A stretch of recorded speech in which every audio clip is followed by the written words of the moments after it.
akonzatovo miaraba atsika rehetra indray tompoko lasy tompoko vavy amin'izao maraina zao a tanatin'ity fandaratsika ity a faly tafaraka aminareo rehetra mpanaraka tsy tapaka an'izany fandarana izany. Eto am-piandohana dia vaovao mampalahelo no isataratsika ny fandarana satria tena torony fona eno a ny fampitambavao avy amin'ny fianakaviana ny maraina teo fa nodimandry ny sombamboaka amin'ny Madagasikara teo aloha zay sady efa filohan'ny antokotiko Madagasikara ihany koa mpikambana tao anatin'ny bromaritry ny anteny miram-pirenena efa sombamboaka ny Antananarivo renivohitra ihany koa izy a Zoarimiaja solofina tenainy izy dia tao anatin'ny tontolo politika niaraka tamin'ny antokotiko Madagasikara no nafatarana azy hatramin'ny voalohany ary dia misy fotoana somary tsy tazana tao amin'ny tontolo politika fa tazana kosa teny amin'ny fiarahamonina foana izy raha teo dia endrika tsy izoviana amin'ny maro. Raha Zoarimiaja solofina tenaina dia goana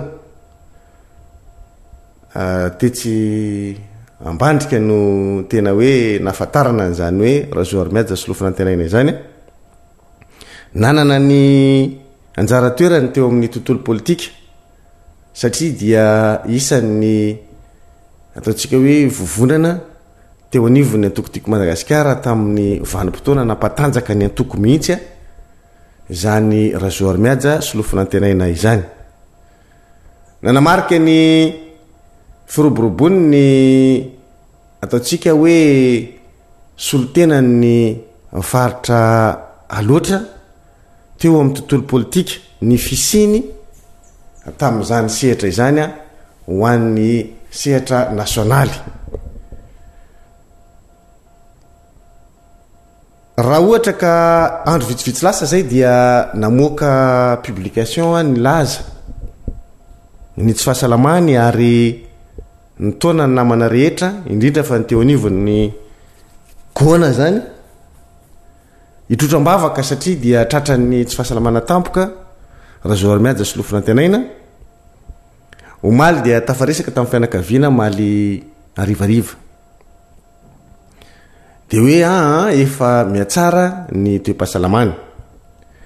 ka teo aloha zahay no ny fahasahiranana samihafa dia sarotra ny fampiresaka tamin'ny namana rehetra teo amin'ny resaka famangina sy ny sisa izy raha teo mbola any amin'ny réanimation fa ho an'ireo namana zay te hitondra zay fankahirezana ny fianakavian'izay ary dia aleo arindratsika ilay famangina dia nisy ny drafitra sy ny fandaminana zay napetraka omaly ariva dia nanampy an'izay moa zany dia hoe aleo ary asitsika fampafatarana ny namana rehetra fa nyrojom-bavaka ho azy dia ataontsika isaky ny amin'ny sivoralina dia fanaiky tamin'izay omaly ariva dia tamin'ity maraina ty zany nyeritreritra hampafantatra an'izay namana rehetra avy amin'ny alalana publication fa ny sasany efa natsoko ny telefona zany zay ananako larataribe hoe nolay etaetatsika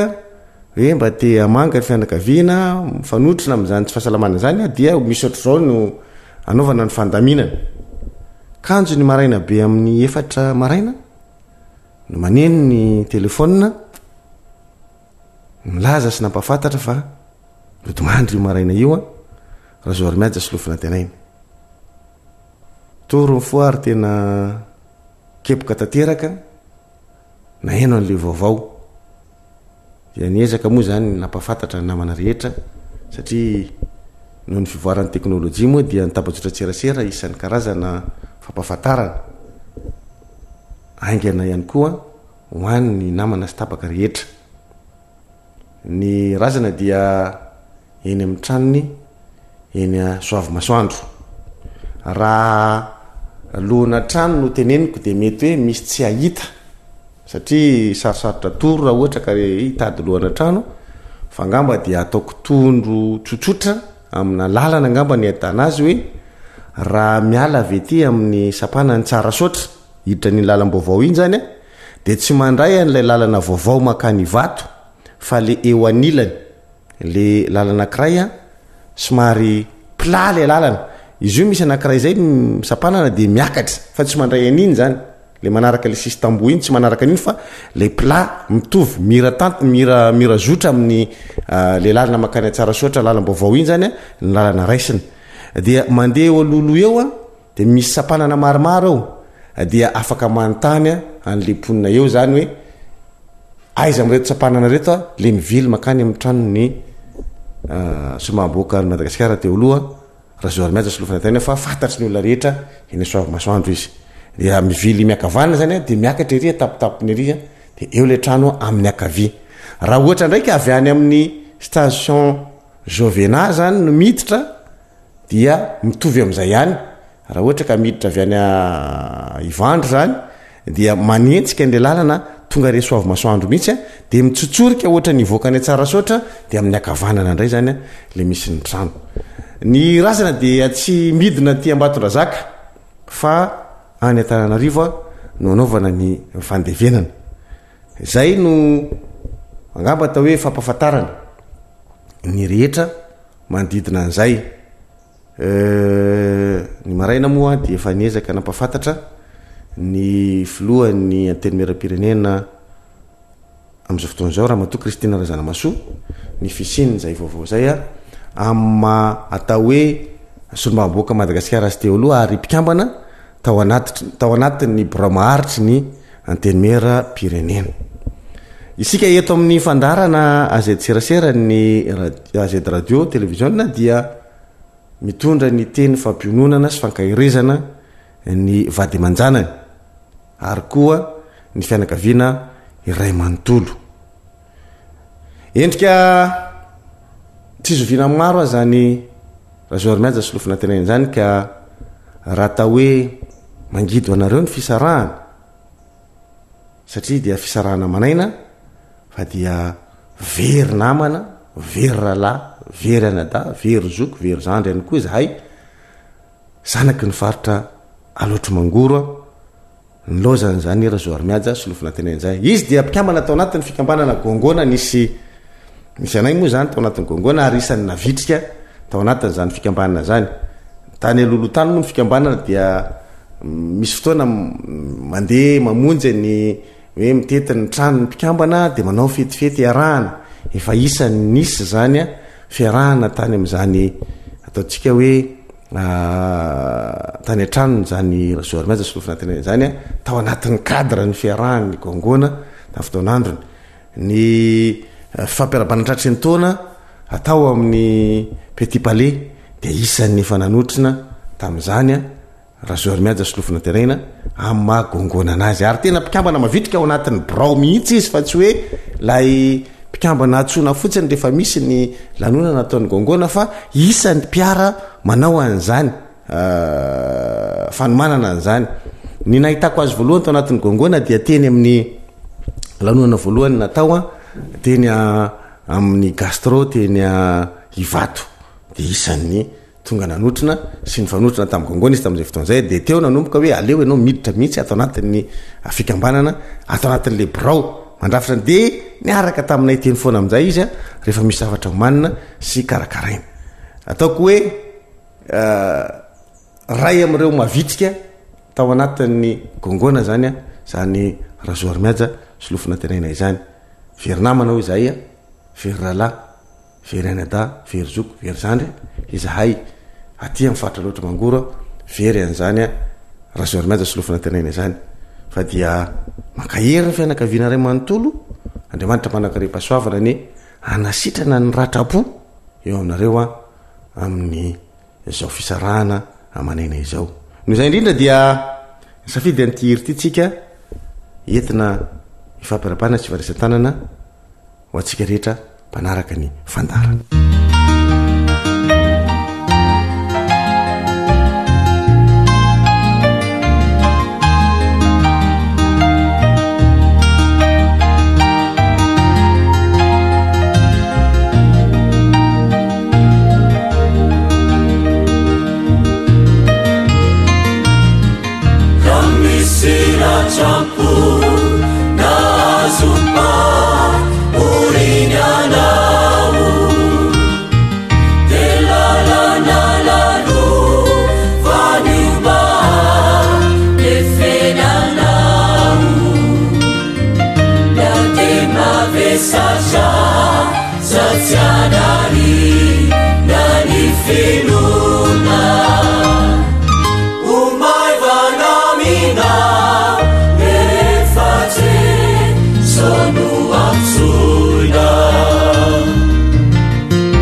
zay ny mikasika ny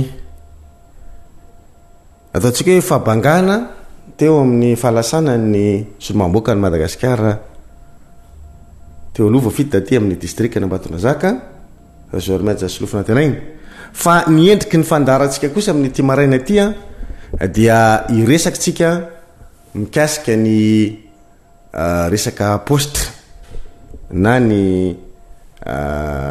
poste sy fifandraisan-davitra zany avy amin'ny alalan'ny Artec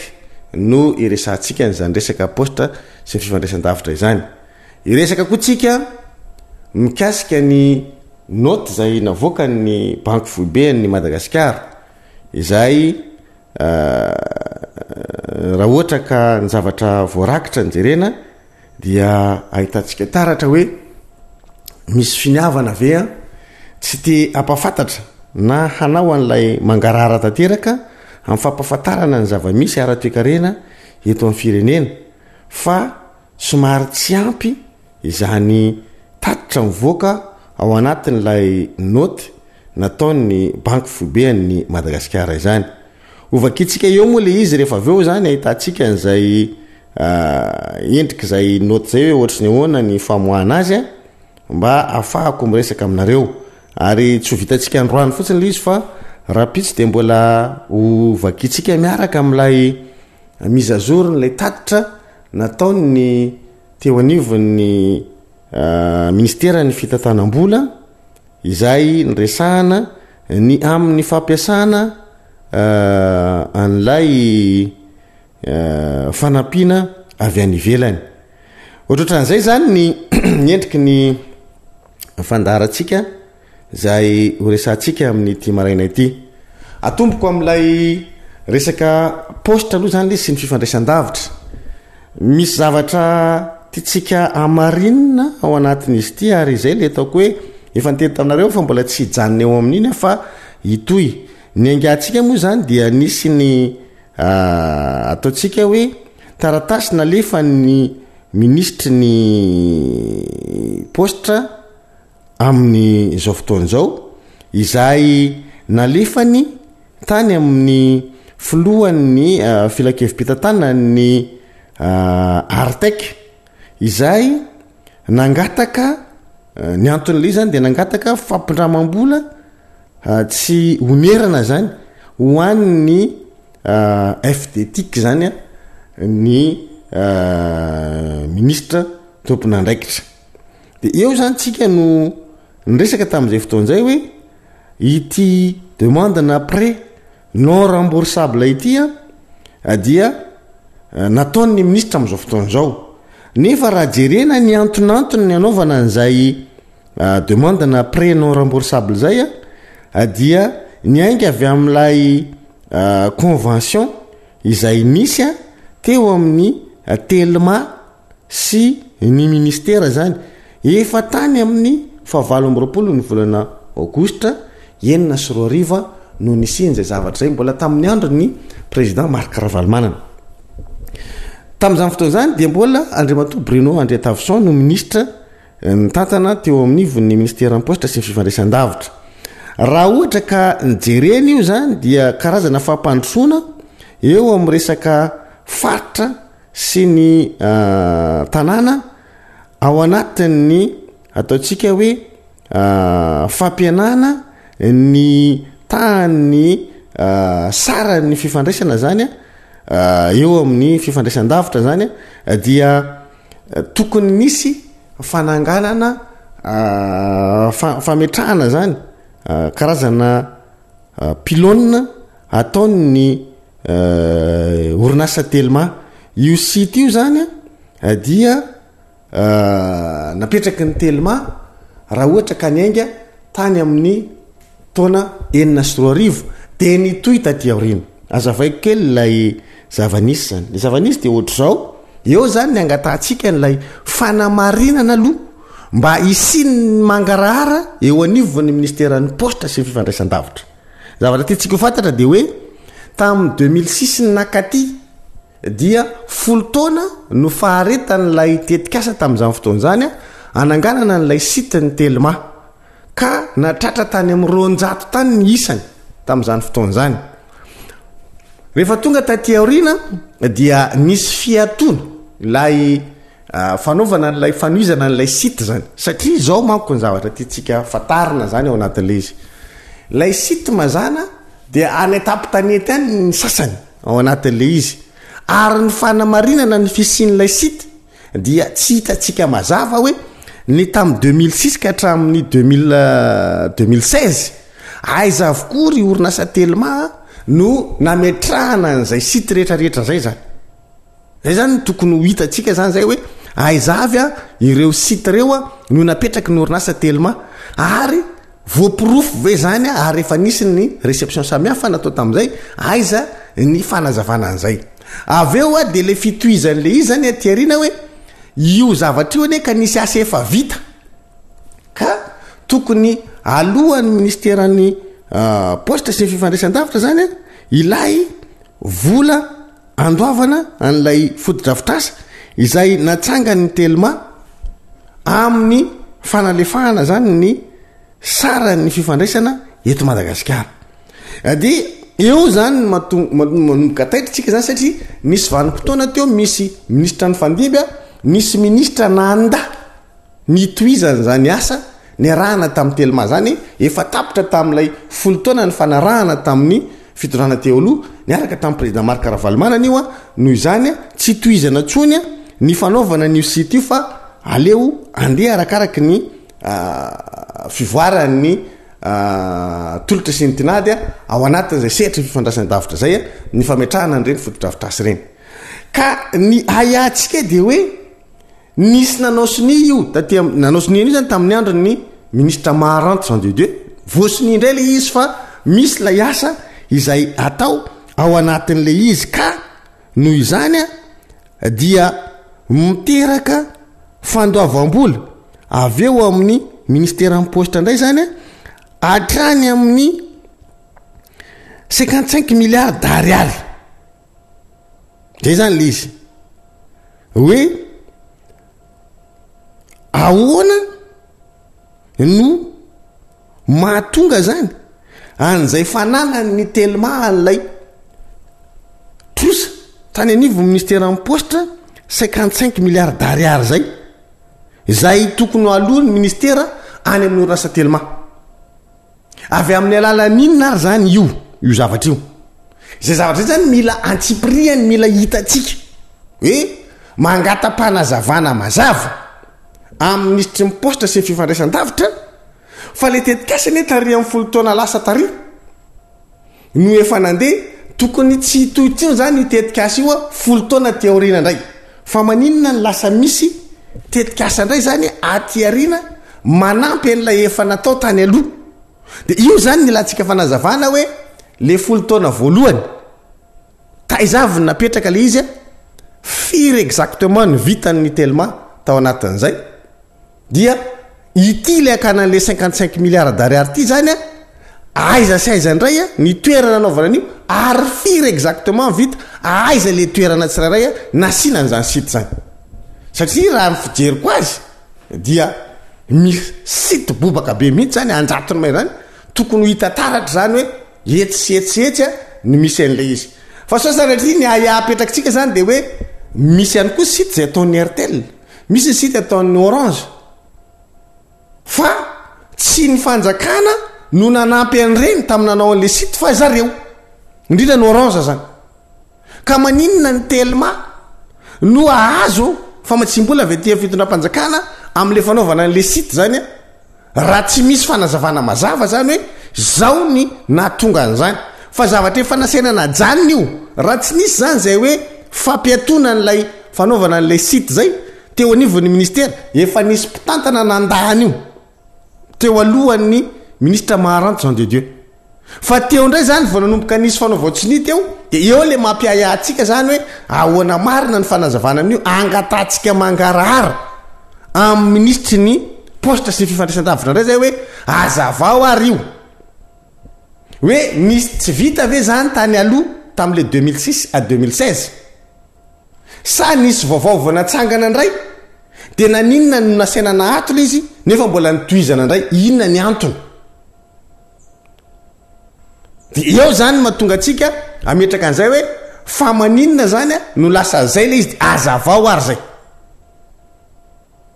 maninona ny telma no mahazo an'izay koa no misitraka an'izay vola avy aty amin'ny fitondram-panjakana zay amin'le fanaovana an'le site azavao koa ary zay rapitaina amin'ny Orange sy ny Airtel zavatra rehetrarehetra zany ilatsika mangarahara zany le izy aloha hatreto mba ahafahatsika mahazo fanampim-baovao misimisy kokoa mialoha ny hitondrantsika indray ary raha zay zany ny fanazavanareo dia ametraka fanontaniana am'izay zay hoe manahoana ty manahoana ito manahoana ty teboka anankiray ty apetraka ireo fanontanianareo satria mila mahazo valiny mikasika an'izany le vahoaka malagasy fa zany 55 milliards zany voly zany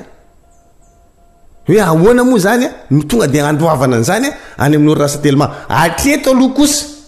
dia sarotra mandainga fa tsy mbola nahita aloha zany hoe lasa le fandoavana le 55 milliards d'ariary ho an'ny orinasa telma mbola tsy niainga io zany fa miandritsika raha sanatsika hoe mandeha ny fandoavana ny 55 milliards d'ariary dia tena mila fanaporofonytsika fa naninona ary nalohanareo 55 milliards d'ariary nakany amin'ny orinasa telma io mila azotsika zany zay satria atreto ohatra mbola tsy tapa-kevitra ny teo anivony filakevim-pitantanany ny Artek am'le fanomezana n'le vola hoan'ny orinasa telma ka aloha ataovy mazava tsara le izy ho anareo anivo ministère en poste ome fanazavana misimisy kokoa mikasika an'izay raha ohatra moa tsy mahazo fanazavana misimisy avy any aminareo dia tsy maintsy hosokirina aminareo any eo amin'ny fanatrihan'ny solombamboaka sy ny gouvernement fa tsy possible hoe hamoaka 55 milliards ohatran'izao fotsy tsika prénom remboursable andoavana ny volany telma nefa ny mangarara mikasika an'izy tsy potratsika zany hoe tia hita le aizavy le convention akoatran'le tamin'ny andro ny président Marc Ravalomanana la insoniavina Andriamatoa maharantsy zany tokony hitatsika hoe ity lesony misy ifandraisany amin'ny tany amin'ny 2006 hatreo amin'ny 2016 ty ve io sa zavatra vaovao mihitsy fanoizana ny lefa vita tany aloha zany mila mazava aloha zay raha ohatra ka zavatra vaovao le izy aizavy satria ohatra nefa vita le izy de aizavy ary zany zavatra zany satria raha vita le zany tena maro le fotodrafitrasa be da be le sita raha ohatra ka anjatojatony mahery raha ohatra ka hoe nitovana le natao tany amin'ny andro président Marc Ravalomanana tena be da be le izy zany ka tokony ho hita tariko zany hoe reny avy izy reny miraha reny fa tsy hoe vita fotsiny de hoe vita le asan'ny telma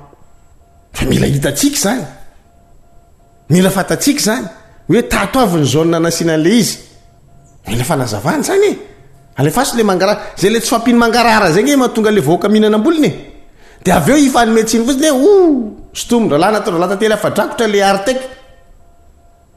fa le izy raha ohatra ka misy fanazavana mazava hoe ity le nampiasana an'le vola de fantatra hoe tsy natao tately afadrakotra le Artek fa nisy antony nandoavana an'io ary nanao an'izay satria aza dinoina fa misy olona mandoha vola ao amin'ny Artek fa tsy hoe tonga ho azy ao amin'ny Artek io vola io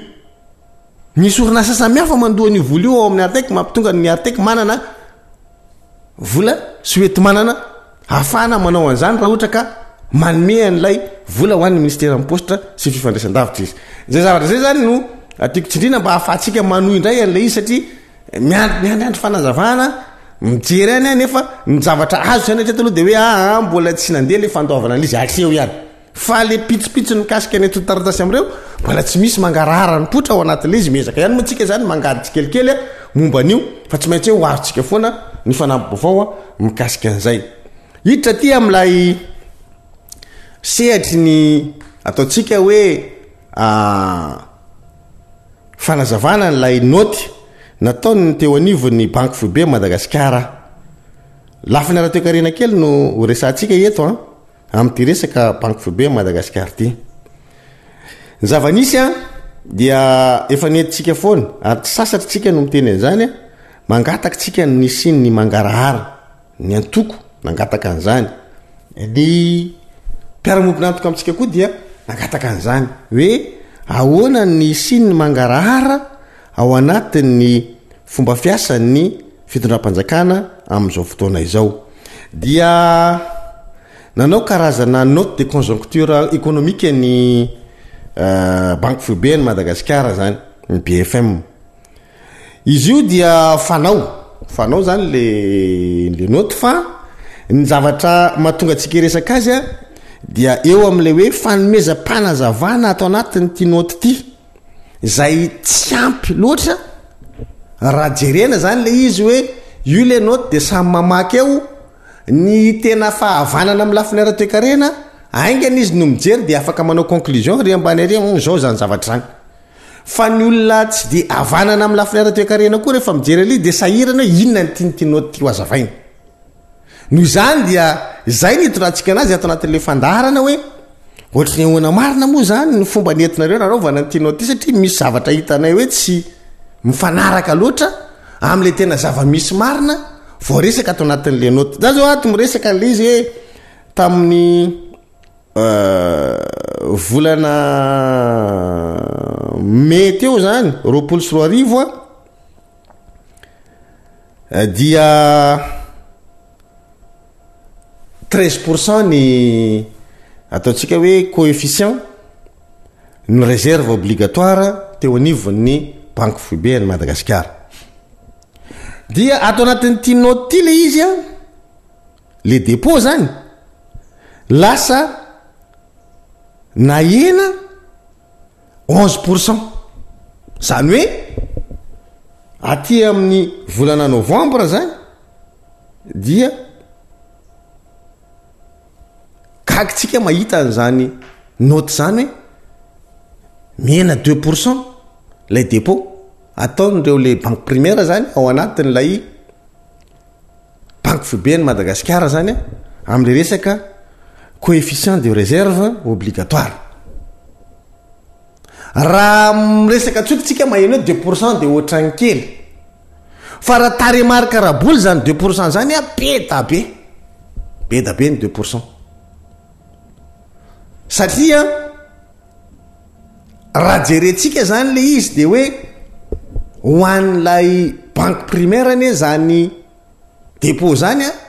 vola mipetraka any amin'ny banque foibe zany ary vola tsy mitombo. Zay zany le izy vola tsy mitombo, tsy hoe raha nametraka R1 eo izy dia ho lasa R2 io afaka 5 taona na afaka 2 taona na afaka 10 taona. Fa raha R1 ny apetrany eo amin'ny fanaovana an'le fandrarahana eo amin'ny raharaha ara mpitantanam-bola eto Madagasikara dia R1 foana iny na afaka 10 taona ary. Rehefa iantsehatra eto amintsika izy zany eo amin'izay tontolon'ny banque zay dia na fampindramam-bola zay na fitahirizam-bola na fampindramam-bola dia iny R1 iny ohatra ny dépôt nataony amin'le 13% dia R1 foana iny zany mandritra zay esany io na 10 taona na 20 taona. Ka raha ohatra ka ahena le izy zany atao 11% dia lasa manana 2% ndray zany lay mpanao an'ilay petrabola, le mpanao an'le dépôt zany lasa nanana 2%. Dia io 2% io zany lasa avoaka ny fanjakana, tsy hoe mivoaka le vola avy ao anatin'ny banque foibe amin'ny Madagasikara fa lasa omeny ny fanjakana fa afahana mampiasa le 2% ndray zany lay tompom-bola. Noho izany rehefa mivoaka le 2% dia lasa miteraka mizanaka ndray zany le 2%. Ny 2% eto tsy taremarika kelikely ao satria 2% ny chiffre na vola io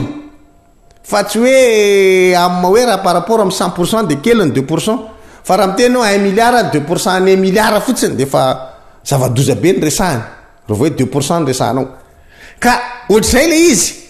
le petrabola hitantsika fa goavany ny 2% zay zany miodina lasa miteraka tampoka dia mahazo tombony ray zany le banque primaire satria vola efa tsy nieritreretiny hiasa fa hoe iny dia efa any iny vola matory any ny lasa miteraka tampoka miodina tampoka ndray zany izy eo amin'ny tontolony fampiasam-bola eto atoerana. Fa ny zavatra vakina ao amin'izay akoatran'le tombony lasa le banque primaire dia hoe manana olana arabola ve zany ny fitondram-panjakana na tonga azy mandray an'izany fanapa-kevitra zany. Misy baraingo mipetraka zany hoe inona ary ny antony ary zay problème amin'ity note ity tsy ampy loatra le fanazavana hoentin'ilay note ahafahanao mahatakatra zany ny tiany zareo lazaina ao anatin'ity zavatra ity hoe inona tokoa moa zany ny antony tena nanosika an'ilay fitondram-panjakana hiditra any amin'ilay fampianana n'ilay 13% amin'ilay resaka coefficient ho lasa 11%.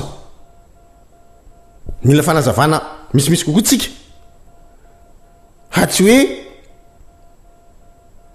tatitra tsotra ohatran'izao fotsiny zany ny andeha anakaratsika an'izay raha ho an'ny olona tena mpikirakira ny lafiny ara-toekarena mety tonga dia manana ny données rehetrarehetra ao anatin'ny lohany izy dia tonga dia azo ny tianao lazaina ao anatin'io. Fa ho an'le vahoaka malagasy indrindra izay tsy mpikirakira n'ilay lafiny ara-toekarena dia mipetraka amin'ny baraingo hoe fa naninona ny nampidina 11% le 13%. Tonga dia mipetraka mihitsy mibaraingo ho ana mécanicien raha ohatra ka mahita fuite d'huile izy na mahita tomobile anankiray tsy velona dia afaka mamaky izy hoe mety midésamorce io na ohatr'izao. Fa ho an'ny olona tsy mahay mamaky an'ilay lafiny mekanika dia ilay tomobile maty izany dia gaga izy fa nanino ty maty zay ihany fa ny mécanicien mahita ny atsipiriany ao hoe ka satria nisy an'izao nisy an'izao nisy an'izao dia zay no miteraka an'io zay zany le fanazavana tiana azo any amin'ilay ministera ny fitantanam-bola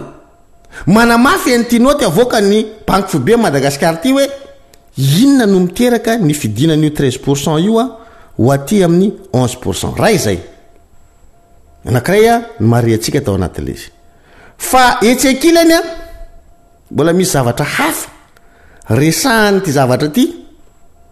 hoe eo amin'ilay resaka taditra majinijinika amin'ny fiovaovan'ny ataontsika hoe fomba fandrefesan'ny fitondram-panjakana ny zava-misy ara-toekarena eto amin'ny firenena dia za zany mijery ao anatin'ilay izy a mahita hoe raha iresaka zao tsika any amin'ny resaka balance de paiement satria voasoratra ato anatin'ity raha ohatra ka jerentsika le resaka déficit ateo amin'le balance de paiement dia oziny taditra ato hoe 0,6% ny PIB zany a no ataontsika hoe le resaka déficit a ao anatin'izay balance de paiement zay fa aza adinoina fa ny 0,6 zany ne raha ohatra ka avadikitsika taremarika en dollars mahita any amin'ny 84 millions de dollars any zany le izy rehefa jerenao koa zany a eo amin'ny resaka recette okitsika tena hitsotra tsara fa ny recette aneka tena ny totongany raha tsy resaka afa-tsy ny resaka fizahantanytsika dia tena hoe midina ambany dia ambany zany fampidiram-bola teo amin'ny sehatry ny fizahantany zany satria 125 millions de dollars monja ny recette ny fizahantany amin'izao fotoana zao raha tany amin'ny 600 millions 500 millions de dollars teo aloza tsika zay tena mitotongana an'ila izy raha idiandray tsika ny volo fanondra ny recette-tsika any amin'ny lavany ohatra tao anatin'ny trimestre anankiroa dia 115 millions de dollars telo volana anankiroa zany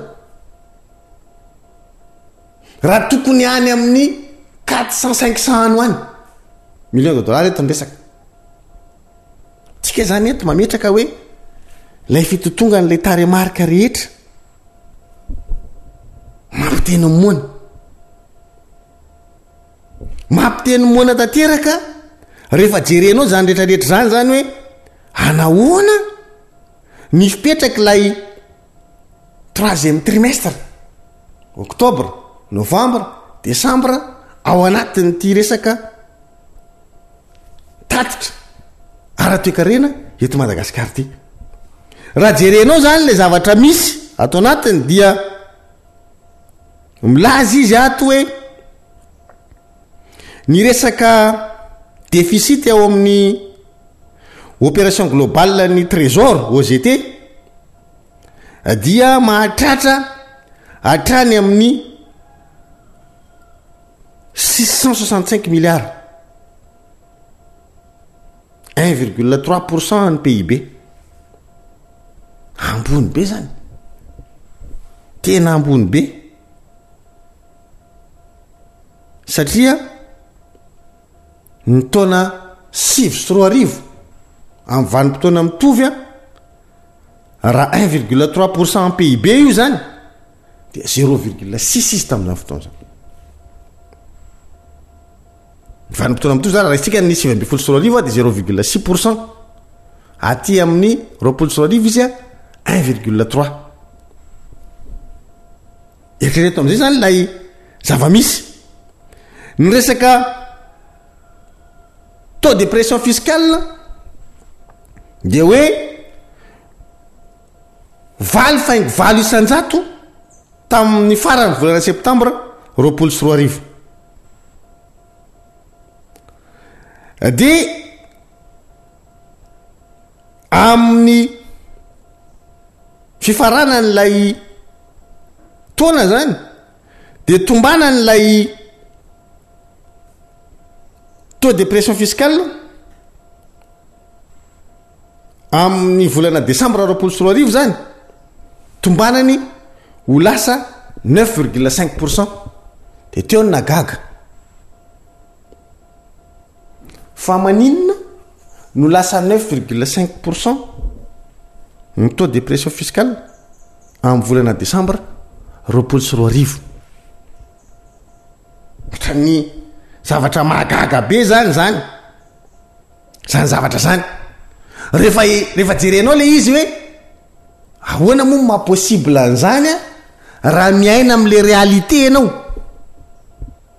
tsy hoe mandroso be le toekarena ka anana fahafahana anaovana an'izay taux de pression fiscale zay tsika ho any amin'ny 9,5% ary tiany anankiray ny LFR nefa nametraka an'io zay ny zavatra tiatsika ho fantatra koa anatin'le izy hoe avezany nahitanareo an'le 9,5% fa ny LFR anke nametraka an'le taux de pression fiscale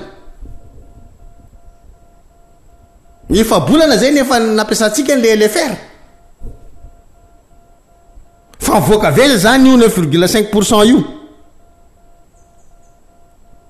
de manahoana le taux de pression fiscale tao anatin'ny prévision ny LFR no lasa mahita taremarka 9,5% ndray nareo ao anatin'ny ty note ty iny anankiray fa ato koa misy anankiray de na zavatra anankiray mahagaga mihitsy ho an'ny taona 24 izy izy a ny fanjakana dia manao projection na déficit budgétaire ho 6,7%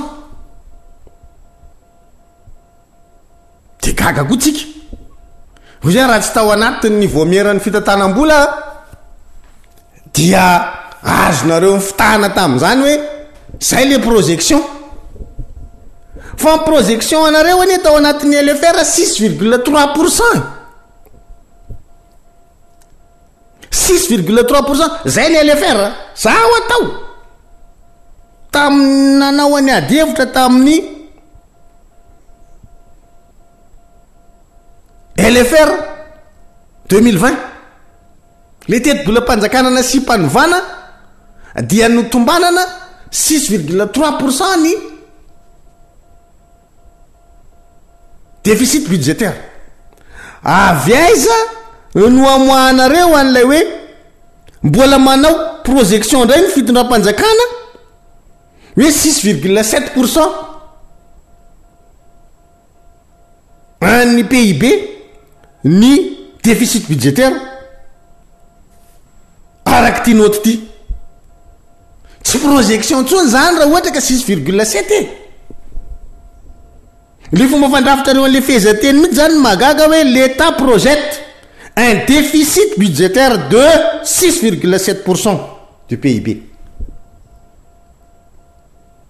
Efa tsy projection tsony io tany amin'ny LFR tsika nanao projection nareo hoe 6,3 fa raha niakatra 6,7 izy zany efa réalité zany tompoko aza mifamitaka eto tsika fa tokony ataonareo zany de nahitinareo hoe ny fanjakana de mahita fa ny ohatra n'ilay 6,3 tamin'le projection natao tao amin'ny LFR ny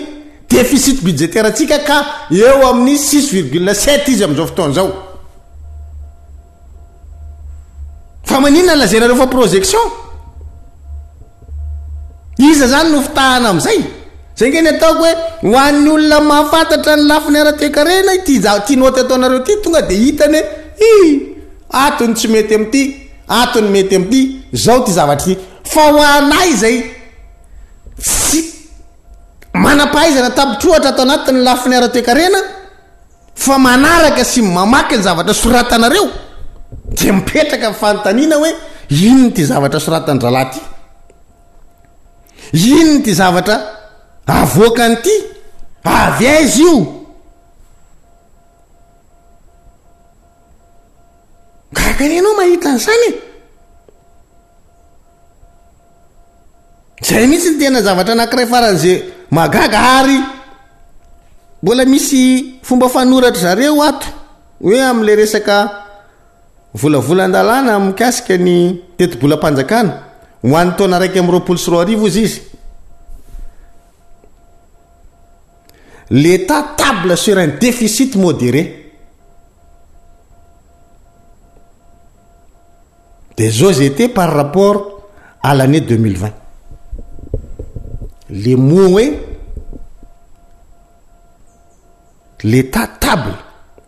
sur un déficit modéré. Il a pas nazavanza. Économie n'y resane. T'as remarque zane. Modéré à on fir les modérés. Fir isanjato. Raptaina am PIB.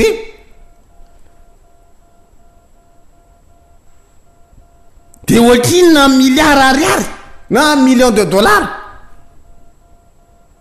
Fa tsy hoe tenena fotsiny modéré. De eo zany ny olona ny andrasanareo aminany hoe firy zany déficit modéré zany ho an'ny 2021. Fa atreto aloha voaporofo hoe io nareo fa manomboka mamoaka le tena réalité hoe 6, le hoe projection tsy projection le 6,7. Fa matonareo mamoaka le hoe projection ana 6,7 de mahita zany nareo fa le projection nareo tary amle 6,3 efa tsy réel iny androany. Efa niteneny itsika hoe io déficit budgétaire ny fanjakana io anatin'io tate io teti-bolam-panjakana sy mpanivany io dia miakatra io fa tsy mijanona eo. De lazainareo fa projection izy nefa fa nanao projection nareo tary aloha de maninona mbola lazainareo projection fa zay le izy hoe lazao le réalité hoe raha nanao projection na 6,3 tsika tamin'ny LFR androany réalité dia 6,7 na 6,5 na 6,4 efa mihoatra zany zay mihoatra le projection zany hoe efa voadingana le projection efa mihoatra be tsika fa maninona lazainareo fa mbola nanao projection nareo nefa tsika ny zao fa volana novembre ka projection hoana tsonko efa mivadika réalité io fa maninona reo tsy mahasamytsotra an'le izy iza zany no barabarainareo atatin'le izy iverinareo ohatrany concombre za oara sy tao anatin'ny vomiera fitantanam-bola de azonareo fitana tao anatin'izany zay hoe adinidiny kely zany na tsy hita fa raha nisy ny zavatra ny resahako tamintsika miresaka lafiny ara-toekarena de namafisiko foana io déficit budgétaire io zany tsy ndriky foana 6,3 io tsy mijanona eo io fa miakatra voilà izy ake miakatra izy io finareo tsy mitsotra le titsika tenenina zany ao anatin'ny tinoty de hoe fanjakana malalo ao maninona kay raha mba tena le réalité ny tenenina maninona kay raha mba miezaka manao mangarahara kokoa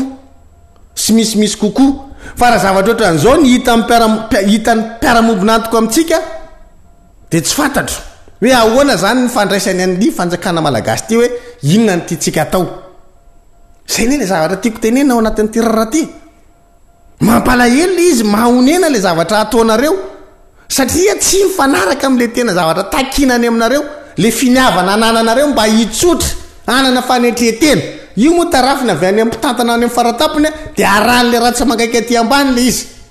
efa maninona kanareo mba manao mangarahara tsara fa tsy manao zavatra ohatr' zao hoe atao mifonofony le izy ary tsy tena hita le tena hoe tiano fantatra ao anatin'ny toy zavatra tony manahirana anao ny zavatra ohatr' zao tena manahirana mihitsy de hitenonareo fa hoe miabony miatsara ny lafiny ara-toekarena atao firenena ve tsy possible zany satria ny activité rehetra ny mbola paralysé amintsika am'teny zao resaka fotsiny tsika zao ohatra ny vokatra fanondrana amin'ny arena kibony tany ny arena kibon'tany zay aondratsika mandringa ke zany am'izao fotoana zao e de ahoana ary ny ampiarin-doha an'lay toekarena avy aiza ny hitanareo an'lay taux de pression fiscale 2020 ho any amin'ny 9,5%. tena magaga hoe toekarena mandrorona de ny taux de pression fiscale nareo a miakatra fanohitra mihitsy nge zany zavatra any tsy fantatro hoe ahoana ny ahafahanareo manao an'izany. Zay mahatonga antsika miteny hoe mba ataovy mangarara kokoa re ty zavatra ty fa nareo a mahita ao anatin'le izany a ty zavatra tena ty fiteniko matetiky ty hoe ny taux de croissance io ao anatin'ity note ty a de zao fomba iresahanareo anazy hoe ho an'ny taona 1.4 ny taux de croissance dia positif no andrasana eto Madagasikara. Zay no misoratra ato hoe pour 2021 un taux de croissance positif est attendu à Madagascar. Taux de croissance positif de ozy aho hoe moins 3,2% ny atsika moins 3,2% ny atsika ozy ny FMI ka raha misy taux de croissance positif zany dika an'izay a mihoatra ny outrafaingotsika azalo 2021 io a zay ny teneniny eto hoe taux de croissance positif ozy ny andrasana am 2021 eto Madagasikara. Androantsika am'resaka nefa moins 3,2 ozy ny FMI de averiko foana le teniko na malilo ary ny sofinareo tsy fantatro tsy avanana am' resaka ara-toekarena ngamba zany atao hoe ery Rajonar Mampianina ministre fitantanam-bola tamin'ny Teteza Mita filohan'ny Republika Madagasikara taorinan'izay fa tsy navita nanao an'izany hoe 3,2 zany % teo amin'ny fitombon'ny arkarena satria raha tiana ho positif io zany dia mila manao 3,3% any ianao zany mihoatra n'le 3,2 ao anatin'ny heritaona tao anatin'ny ataontsika hoe vanim-potoana nampandeha ny firenena nialan'ny crise ny président Ery Rajonar Mampianina nitondra le firenena nandeha nanao hery sy vanga mitsangatsangana araka ny filazanareo azy izy aloha tatatatata nandritra ny rotaona tao aorianan'izay izy ao anatina firenena milama nampiakatra n'le taux de croissance atsika fa tsy nahita 3,2 zany. Ianareo am'izao fotoana zao anatin'lay nivoaka n'lay crise ara-pahasalamana mitotongana daholo ny taremarika rehetrarehetra mirehitra mena daholo ny témoin anao taux de croissance positif miainga avy amin'ny moins 3,2 aza famitaka eto tsika de maninona raha azavaina hoe firisan-jato zany positif ateneninareo fa maninona raha soratany ekonomia ny resaka tsy manao zavatra tsy sa nivadika mpanao tononkalo nareo sa mpanao tantara indray miseho na mpanao sombo tantara sa mpanao lahatsoratra sa mpanao kabary fa nareo inge manao an'ity taritra tia teknisianina milafiny ara-toekarena fa raha ohatra nareo hoe io poety zay izy zavatra hafa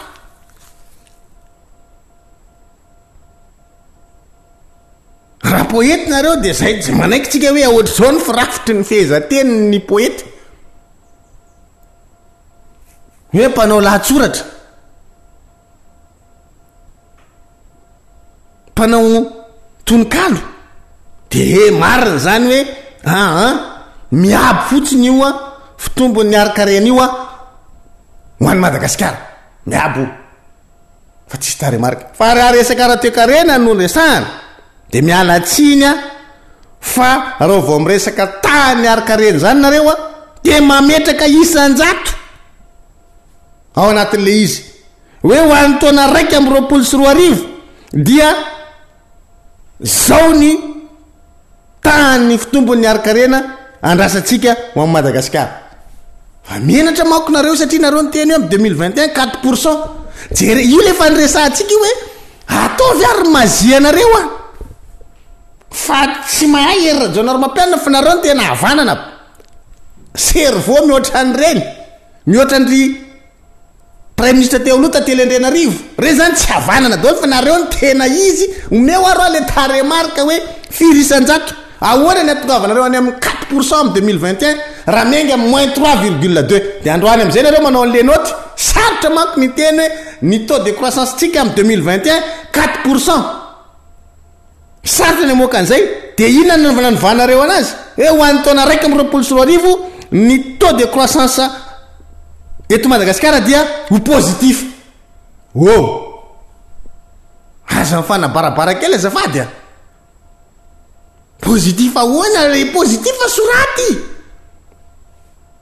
fa zapetraka fotsiny hoe positif tsy zany takina aminareo fa hoe firy isan-jato.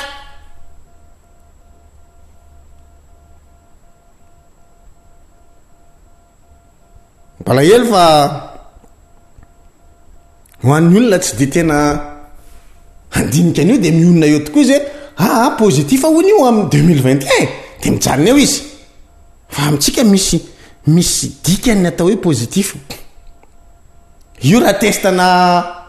corona de hoe négatif sy positif ka rehefa miteny hoe positif de fa mazava zany fa tsy marary fa tsy ohatr'izay io hoe raha any amin'ny testana corona anao hoe négatif sa positif rehefa miteny zay négatif tsy marary anao zany positif marary anao zany tsisy resaka. Fa raha ohatra ka aty amin'ny lafiny ara-toekarena ny atao hoe positif de misy taremarika zany tompoko manomboka eo amin'ny 0,1 de fa positif. Ka firy io 0,1 ve 1% ve 2 ve 3 ve sa le 4 miteneninareo hoe amin'ny 2021 ny taux de croissance tsika 4%. Maheno siosio a eo mbola miandro fahamarinana satria mbola tsy voarainay ho le LFI 2021 fa hoe eo amin'ny 7000 milliards eo ihany 7200 milliards ariary eo a ny taremarika zany ho an'ny LFI 2021 zany inge izy tsy zavatra miova be fa miandritsika moa zany hoe alefaso aloha le tena taremarika avy any aminareo jerevantsika azy ary jerevantsika hoe ahoana ny anatraranareo azy fa ity ataonareo ato amin'ity noty ity a de midika ho fanabarabarana n'le vahoaka malagasy zany hoe positif ny taux de croissance tsika fa tsy asianareo taremarika eo amin'le izy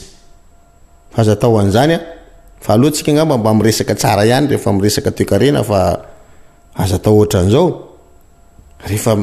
tsenke rehefa miresaka hoe zany président régional mampianana zany raha miresaka toekarena ka raha teny tsinoa ny toekarena de miteny tsinoa couramment de mezaha koa nareo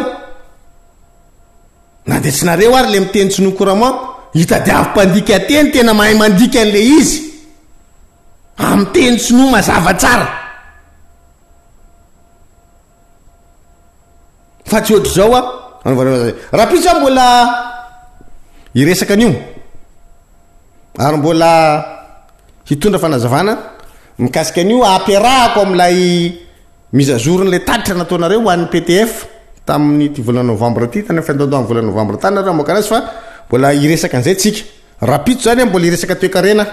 satria le ohatr' zao a de fanabarabarana akitsy rano an'le vahoaka malagasy mihitsy ny famohana zavatra ohatrany tony noty nataony banque fobe Madagasikara tony fa raha pitsika mbola iverina amin'io a mbola maro ny teboka ho samboritsika ao anatin'izy ampitahitsika amin'ilay tatitra nataony ny ministera ny fitantanam-bola eo amin'le fampiasana n'le fanampiana avy any ivelany zay azotsika satria ny zava-misy aloha atreto zany raha tarafiko a menga avy amin'ity de ohatrany manamafy le izy hoe io fa tsy manam-bola le fanjakana mahatonga n'lay hoe ahenao 11% ny coefficient am'le resaka dépôt zay ny aingy avy any amin'ny 13% tsy mbola nahita an'izany aloha teto amin'ny fitondram-panjakana tamin'ny androniza mba nisy an'izany azavoanareo raha ohatra ka manana an'izany nareo na misy tantara hoe tamin'ny andro président ihany na delina kely dia nanao an'io koa tsika rehefa fanao io fa amiko efa fambara tena tsizy mihitsy zany raha niditra amin'izany tsika hoe le dépôt noyena ny coefficient tsy mbola ary resaka zany tamin'ny asa fanaova gazety resaka atao directeur amin'ny banque centrale sy ny ohatran'izany sera zany izy reny resantsika reny resaka atao directeur tsika amin'ny resaka an'izany tsika nyresaka zavatra be da be tsika fa tsy mbola nyresaka ny coefficient mihitsy tsika tsy ary mbola fa zao tsika zany vao misy ohatrany hoe tamintsika voalohany vao nyresaka ny flottement tamin'ny andro ny ministre Serjon ohatran'izany zany le zavatra resantsika zao io hoe sambany teo amin'ny firesantsika ny tontolo ara-toe-karena no ivoy an'izay tsika ary miresaka an'izay hoe nisy anty taty 13% nidina 11%. Zay ataoko hoe amin'ny tena manova ny tantara tokoa nareo hoe tena ovanareo ny tantara zavatra tsy ary nisy hatramin'izay ataonareo misy.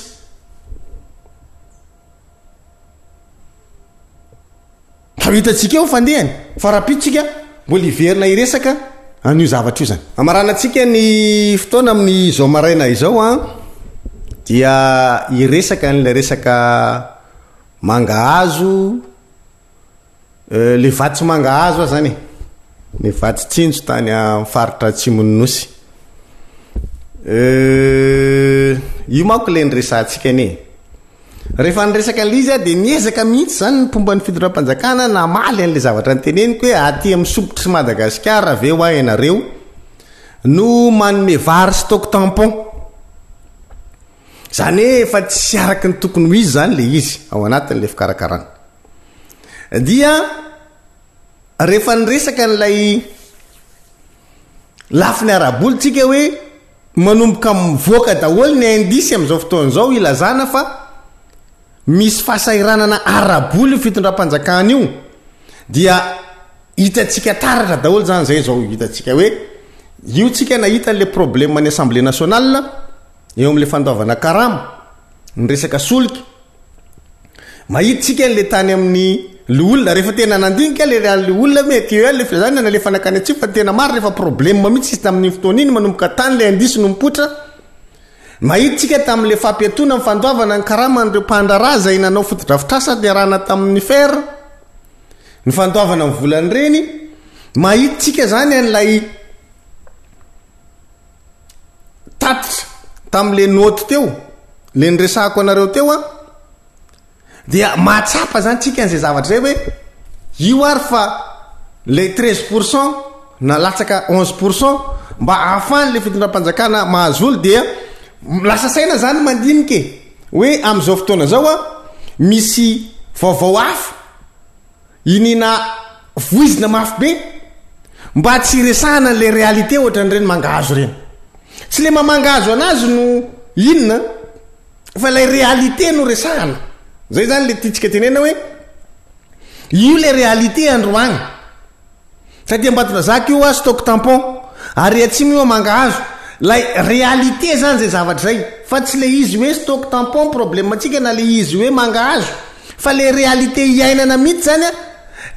lavitry n'lay ataotsika hoe oeraoera sy lay fiediny edenana aseho amin'ny endriky ivelany lavitra an'izay hoe misy elanelana be le mpitondra sy lay vahoaka entina ao anatin'lay zavatra mitranga dia zay sara zay zany ny réalité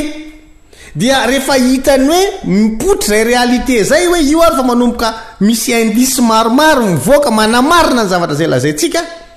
dia inona zavatra atao misy vaovao hafa inina aparitaka sy voizina mafy hisitona ny sofinao ary tena lasa mihitsy ny sofinao maheno an'iny ahoana koa zany fa le tena réalité ohatra ny reto mangazo reto mipotra moramora avy any ambadikany hoe zao nge ny zava-misy lasa nisy tosika mangahazo vatsy mangahazo tare atsimo ary ary eo lay apetrakitsika ny olana zany ao anatin'le izy eo amin'le kalitao amin'le fomba fanaovana azy le fomba fitsinjarana an'le zavatra na le fomba fametrahana azy. Za eto dia miteny aminareo hoe ny foto-tsakafo any amin'ny faritra atsimo dia ao anatin'ny katsaka, ao anatin'ny mangahazo. Fa rehefa manao fitsinjarana kosa ianao zany dia misy bazy aingany lay ataontsika hoe fitsinjarana le izy. Misy fototra iaingany le atao hoe fitsinjarana le izy. Hoe nizara zavatra ohatr' zao anao tato amin'le faritra tato, ohatra zao anao tao Antananarivo nizara vary rogony ange ny azon'le olona. Tsy maninona raha ohatra ka ataontsika hoe mangahazo ary zany ho an'ny ery amin'le faritra atsimo. Fa ataovy anaty gony tsara le izy, ray aloha zay, le présentation zany eo le teneniko. Ary ohatrinona lay vary rogony tato Antananarivo dia ohatrinona le tetibidin'izay raha vadikitsika mangahazo. Raha misy zavatra hafa niaraka tamin'io taty dia misy zavatra hafa azo ampiarahana amin'io koa ry ohatra hoe katsaka io na ronono amin'ny boaty io tsy fantatro na zavatra hafa lay mety afaka mifangaro amin'le mangahazo. Ny menaka mety foana io na fahatra izy eto manerana satria aza donoina fa reo rahalahany atsimo zay mihina mangahazo ene ka hoanina miaraka amin'ny trondro na hoanina miaraka amin'eny afaka asiana resaka menaka le izy. Noho izany mandeha foana iny zany ary mety foana iny. Ka ao zany le taravantsika zay maninona tsy mitovy le présentation, mitovy lay tetibidiny le izy raha ohatra ka le zavatra zaraina no samihafa hoe manana fazarana amina foto-tsakafo mangahazo ne le ty atsimo ka metsika mangahazo izy. Fa raha vary rogony no menao Antananarivo dia mangahazo firy gony eo zany zay na firy vata eo zay hoany le faritra atsimo. Fa tsy iny tokona mangahazo hitatsika iny. Nya zany le olona manko tonga de mikropaka aloha mahita an'izay hoe mangahazo verangany menany any atsimo nefa vary no menany taty amin'ny faritra hafa. Fa zadona fa misy fazarany amin'le resaka foto-tsakafo koa io. Fa nataontsika hoe mangahazo ary io dia niany ny faritra no resahako hoe raha menao vary rogony na vary eraky ny gony 50 kilo ny aty amin'ny faritra hafa dia omeo mifanandrify amin'izay tetibidy zay fa amin'ny mangahazo kosa le faritra zay nomenao mangahazo. Ary atao bien présenté ohatra le anaovanao azy io le stock tampon fa anatina gony avy any Chine mazava tsara hoe io izy hitanao mihitsy hoe io mavary stock azy. Ny ambalaziny zany io hoe vary ray gony io. Dia na ray gony 25 kilo na ray gony 50 kilo fa raha ohatra ka 25 kilo anakory zany dia manome 50 kilo dia zay mitovy fatra amin'izay fa ataovy valerana mangahazo ndray zay ry amin'ile ry dia hitantsika hoe ohatrinona ny kilao amin'ny vary, ohatrinona ny kilao mangahazo. Fa ho an'ny maso sasany zay manao fampitahana mahitsy tsara zany dia hoe aza asiana tombo sy ala le fizarana ka rehefa vary ny zarainao dia atao vary avokoa izy rehetra. Fa mendrika an'izany koa le faritra atsimo fa tsy hoe raha zatra foto-tsakafo mangahazo izy dia tsy mendrika nizaranao vary. Mendrika mihitsy, tena mendrika ka. Ary mety mba zavatra mitondra hafaliana ho anazy satria mety hoe mangahazo foto-tsakafo nazaranazy fa tonga ianao zany ao anatin'le tosika sy le resaka vatitsinjo dia mba vary reny no entinao azy zava-dehibe zany. Fa le considération mihitsy no problème atsika ao anatin'le zavatra nitranga hoe tsy considérenareo mihitsy le olombelona any amin'le tapany atsimo ao anatin'le zavatra mitranga. Normal raha hitabataba honorable idéal son tsisy mahadiso anazy amin'izany mihitsy hoe mba miendrika zavatra tsara koa ny any amin'ny tapany atsimo nosy fa aza atao ohatra zao. Ary tsika mazanaky ny faritra koa eto aza donina fa za koa mazanaky ny faritra atsimo. Tena mametraka mihitsy hoe roa na io zany hoentinareo amin'le fampitoviana letany rehetra rehefa vary dia vary mitovy daholo zaraina na rehefa tsy vary fa nataonareo ty foto-tsakafo aty amin'ity faritra ity dia le fatra ny ataovy mitovy. Ny fomba fanondorana azy ataovy anatina zavatra mendrika ara-pahasalamana hoe anaty gony fa tsy hipetrakareo amin'ny tany ohatra ny tokona tena mampalahelo. Fa inona raha mba natao anatina gony tsara le izy. Gony ve no problème le fitondram-panjakana. Dia ao anatin'izay le fatrany raha ohatra ka mitetibidy ohatrinona le vary zaraina taty amin'ny fatra hafa dia ataovy mitetibidy ohatr'izay koa le mangahazo raha mangahazo no menareo tany. Nya zany zay ny apetrako lay fatra dia tokony mitovy lenta mihitsy ny fatra rehetrarehetra na inona fiovan'le izy de mitovy mifatra na rehefa napetraka hoe samy vary daholo ny zaraina tao anatiny io am'faritra fa faritra naninona zany fa nga de nitotombitana loatra le faritra atsimo no atao an'izany izy hoe tsy metrika no zaraina vary ve zany le faritra atsimo nefa tany atoliaranao zaravary am'gony de io faritra nandehany ve zany tena hoe faritra farak'izay tsy mendrika ho zaraina vary de natao ohatran'izay le fitsinjarana atao am'le izy mba tsy rariny zany zavatra zany oka mba tsy ohatra zay kosa fa normal raha ho tohina lay mason'le piratanindrazana ao anatin'izany eto moa zany de miteny foany hoe zay ngeny mahatonga ana miteny ahy isika aza mainka amin'ny ongana ny fitonam-panjakana io fa tena ndao ho jerentsika mihitsy hoe ohatry ny ahoana ny fomba fiasa ny fitondram-panjakana io ahitana hoe atraizy izy no mandisy fanantenana andreo zay nametraka fitokisana taminy ho atsika zay tsy nifidy azy hoe de fa mazava ho azy antony ray lehibe tsy nifidianantsika azy mihitsy ny fahafantarantsika azy ohatr'izay fa nifidy azy tsy nihinana anjambany tsy mahafantatra aleo aloha reo ahafantatra tsara hoe ohatry ny ahoana marina moa zany olona ny fidiny hitatana n'ity fireneny ity zany de normal tsika raha ohatra ka sakanana tsy avelanao tatry satria ny amotsipotsitra zavatra ohatr' zany ny tsy zakan'lay mpitondra eny am'le faritra tsika nyresaka ny atsirabe amin'ny asabotsy zao de tsy mahazaka le tompona ndraikitsy hoe raha le député tena lany teto amin'ny district ny atsirabe no anao zany député ny honorable Michel zany anao an'izy de hoe tsy maninona fa tsy mila misy hafa manatrika aiza misy texte amin'ny teny an'izany hoe tsy azo ataony manatrika ny solombaboaka anankiray anao tatitra ao amin'ny district hoe tsisy solombaboaka mahazo manatrika amy ao anay monsieur le préfet ny texte misy an'izany raha misy de mijanona tsy manatrika ao zay raha misy an'izany texte zany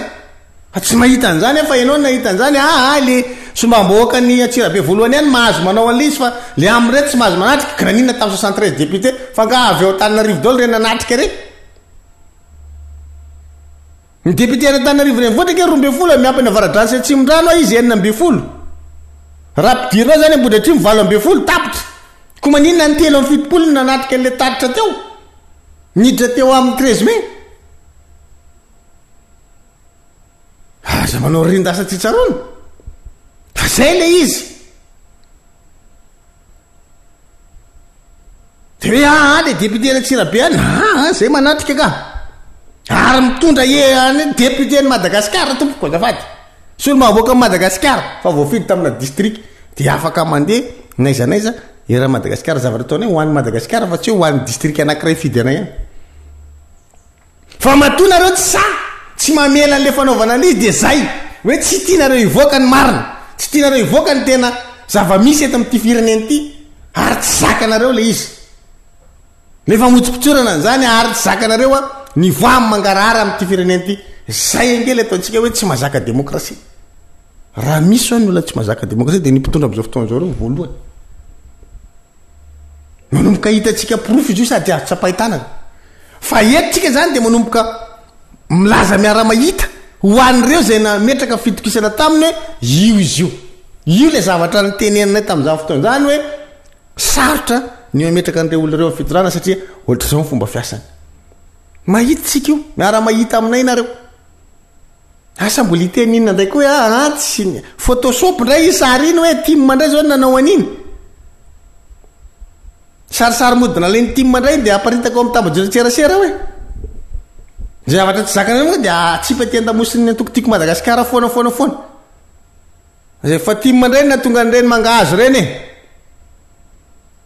falahelo le zava-misy fa de zay aloha zany le zavatra de zaratsika rehetra ny misaina sy mandinika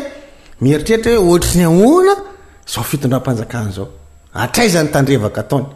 ary io ataratra le tentsika ry manomboka hita daholo ny témoin rehetrarehetra mirehatra mena hoe